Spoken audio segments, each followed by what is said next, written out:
زیورات کی زکوٰۃ دینی چاہیے کہ نہیں، اس معاملے میں کوئی اختلاف نہیں ہے اہل علم کے درمیان کہ جو سونا یا چاندی حفاظت کے طرح جو رکھے گئے ہوں، حفاظت کے لیے ہوں، یا پیسے کو محفوظ کرنے کے لیے سونا چاندی کی شکل دے کر ہم نے گھر میں محفوظ کر لیا، اس میں تو کوئی اختلاف ہے ہی نہیں۔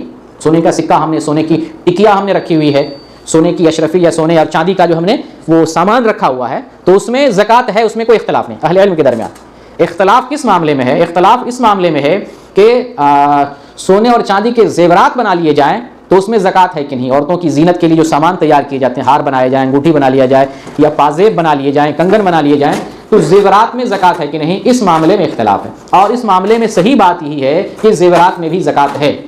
صحیح بات کیا ہے؟ زیورات میں بھی زکوٰۃ ہے۔ زیورات کون؟ وہ زیورات جو خالص سونے یا چاندی کے ہوں، لیکن وہ زیورات جو سونے اور چاندی کے نہ ہوں، جواہرات کے ہوں، ڈائمنڈ کے بنے ہوئے، معدنیات کے ہوں، ہیرے موتی کے بنے ہوئے ہوں، اس میں زکوٰۃ نہیں ہے۔ زینت کی جو چیزیں سونے اور چاندی کے علاوہ ہوں تو اس میں زکوٰۃ نہیں ہے، چاہے جتنے مہنگے ڈائمنڈ کیوں نہ، اس میں زکوٰۃ نہیں ہے۔ کیوں؟ شریعت نے نہیں زکوٰۃ دینے کے لیے کہا، لیکن سونے چاندی کی زکوٰۃ بتایا شریعت نے، تو سونے اور چاندی کے زیورات ہوں تو اس میں زکوٰۃ نکالنا ہے۔ اب اس سلسلے میں بہت سارے دلائل ذکر کیے جاتے ہیں، جیسے ایک دلیل تو یہی ہے جو ابو داؤد کی حدیث میں نے پڑھ کے بتایا آپ کو کہ 200 درہم ہو 1 سال تک ہو تو اس میں 5 درہم زکوٰۃ ہے، 20 دینار ہو 1 سال تک رہے تو اس میں نصف دینار زکوٰۃ ہے۔ تو جو زیورات ہیں وہ بھی تو سونے چاندی ہی کے بنے ہوتے ہیں نا، تو نبی صلی اللہ علیہ وسلم نے اس کو مستثنا نہیں کیا ہے۔ سونے چاندی میں جب یہ چیز شمار ہوتی ہے، بدلنے کے لیے جائیں گے، بیچنے کے لیے جائیں گے تو جو ہے سونے چاندی کے حساب سے ہی بیچتے ہیں، سونا چاندی ہی مانا جاتا ہے۔ تو یہ عام دلیل۔ دوسری کئی خاص دلیلیں آتی ہیں، جیسے سیدہ عائشہ رضی اللہ تعالیٰ عنہ کے پاس 2 چاندی کی انگوٹھی تھی، بڑی بڑی انگوٹھی تھی۔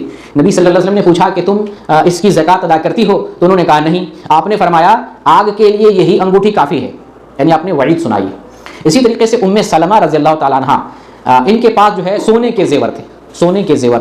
رسول اللہ صلی اللہ علیہ وسلم سے پوچھتی ہیں کہ اللہ کے رسول کیا یہ بھی کنز ہے کیا؟ سونے کے جو زیور ہمارے پاس ہیں یہ کنز ہے کیا؟ کنز کا مطلب کیا؟ کنز کا مطلب ہوتا ہے خزانہ، جو دفن کیا جاتا ہے وہ خزانہ ہوتا ہے، لیکن عرف میں کنز کہتے ہیں جس کی زکوٰۃ ادا نہ کی جائے وہ کنز ہے، زکوٰۃ ادا کر دیے تو کنز نہیں ہے۔ تو آپ صلی اللہ علیہ وسلم نے فرمایا کہ اگر یہ نصاب تک پہنچ جائے، جو زیور تمہارے پاس ہے سونے کا، اگر نصاب تک پہنچ جائے اور اس کی زکوٰۃ تم ادا کر دو تو کنز نہیں ہے۔ تو یہ حدیث بھی دلیل بن رہی ہے کہ زیور میں زکوٰۃ ہے۔ اسی طریقے سے ایک عورت آتی ہے رسول اللہ صلی اللہ علیہ وسلم کی خدمت میں، ساتھ میں اس کی بیٹی ہوتی ہے، وہ جو ہے کڑے پہنے رہتی ہے، سونے کے کڑے۔ تو نبی کریم صلی اللہ علیہ وسلم نے پوچھا اس سے کہ تم اس کی زکوٰۃ ادا کرتی ہو؟ تو وہ کہتی ہے نہیں اللہ کے رسول زکوٰۃ نہیں ادا کرتے ہیں۔ آپ نے فرمایا کیا تمہیں پسند ہے کہ اللہ تعالیٰ تمہیں ان دو سونے کے جو کڑے پہنی ہو اس کے بدلے تمہیں آگ کے کڑے پہنائے جائیں؟ تو پھر اس عورت نے کیا کیا؟ دونوں کڑے کو نکال کر کے رسول اللہ صلی اللہ علیہ وسلم کی خدمت میں پیش کر دیا کہ یہ جو ہے اللہ اور اس کے رسول کے لیے ہے۔ تو یہ حدیث بھی دلیل ہے اس باب میں کہ زیورات میں زکوٰۃ ہے۔ بہرکیف خلاصہ یہ ہے کہ زیورات میں بھی زکوٰۃ ہے، یہی صحیح موقف ہے۔ اب یہاں پر ایک اور جو مسئلہ بڑا پیدا ہوتا ہے خواتین کے لیے کہ خواتین کے پاس سونے چاندی بسا اوقات بہت ڈھیر سارے ہوتے ہیں، لیکن زکوٰۃ نکالنے کے لیے پیسہ نہیں ہوتا ہے۔ عورت کاروبار نہیں کرتی، عورت کماتی نہیں ہے، محتاج ہوتی ہے۔ ایسی صورت میں کرنا کیا چاہیے؟ بہت ساری عورتیں یہ سمجھتی ہیں جن کی ساس جو ہے تجوری میں تالا مار کے رکھی، وہ سمجھتی ہے وہ ساس کو دینا ہے، ساس کو نہیں دینا، یہ آپ کی ملکیت ہے، زکوٰۃ آپ کے اوپر فرض ہے۔ بہت ساری عورتیں سمجھتی ہیں کہ ہمارے شوہر کو دینا ہے کیونکہ شوہر کا ہم کھاتے ہیں وہی ہمارا کفیل ہے، شوہر کو نہیں دینا، یہ سامان یہ ملکیت آپ کی ہے، آپ جب چاہیں بیچیں، جیسے چاہیں اس میں تصرف کریں، کسی کو گفٹ دے دیں، یہ آپ کی ملکیت، آپ کا سامان ہے۔ تو عورت کو زکوٰۃ دینا ہے اپنے جو ہے زیورات میں، سونے اور چاندی میں، دونوں کا نصاب الگ الگ ہے۔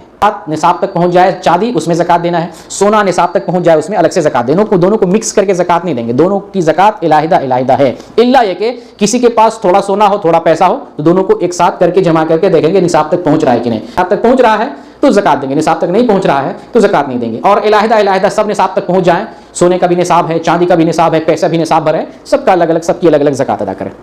عورت زکوٰۃ دے کیسے؟